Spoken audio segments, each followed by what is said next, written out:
কলিয়াবৰৰ মাধৱগাঁৱত বৃদ্ধ লোকসকলৰ বাবে আশ্ৰয় সেৱাগৃহ নামৰ এটি বৃদ্ধাশ্ৰম মুকলি কৰা হৈছে।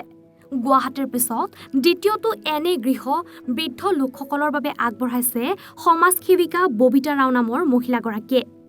8 গৰাকী ককা আইতাক লৈ আৰম্ভ কৰা এই সেৱাগৃহটি আনুষ্ঠানিকভাৱে মুকলি কৰে অসম মানৱ অধিকাৰ আয়োগৰ সঞ্চালিকা বৰ্ণালী শৰ্মাই।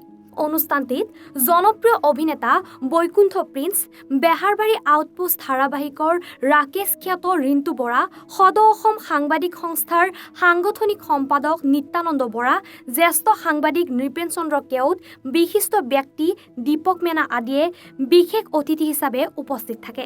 এইটো বৈকুণ্ঠই মোক ক'লে এনেকুৱা এটা অনুষ্ঠান আছে, গতিকে অনুষ্ঠানটোলৈ আহিবলৈ পাই যথেষ্ট সুখী হৈছোঁ, যথেষ্ট নিজকে সুখী যেন অনুভৱ হৈছে।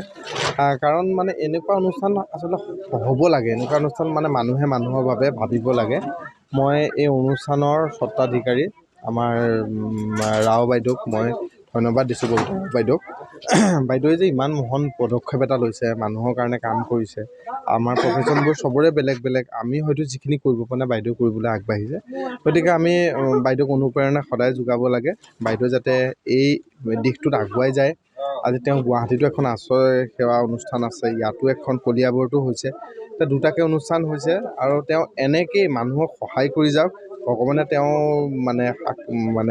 ভগৱানে তেওঁৰ লগত সদায় থাকক। মই সেইটোৱে সদায় ভগৱানৰ ওচৰত প্ৰাৰ্থনা কৰিম আৰু অনুষ্ঠানটো সদায় ধুনীয়াকৈ জীয়াই থাকক।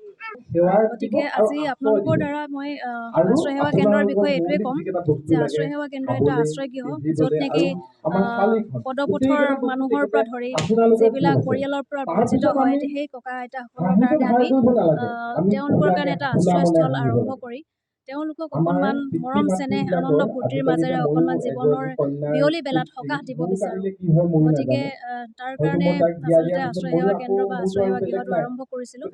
গতিকে আশা কৰিছোঁ আজিও এই আশ্ৰয় সেৱা গৃহটো কলিয়াবৰত আমি স্থাপন কৰিবলৈ বিচাৰিলোঁ। গতিকে আজি এই পূৰ্ণ ৰূপ দিয়াৰ এটা প্ৰচেষ্টা আশ্ৰয় সেৱা কেন্দ্ৰ।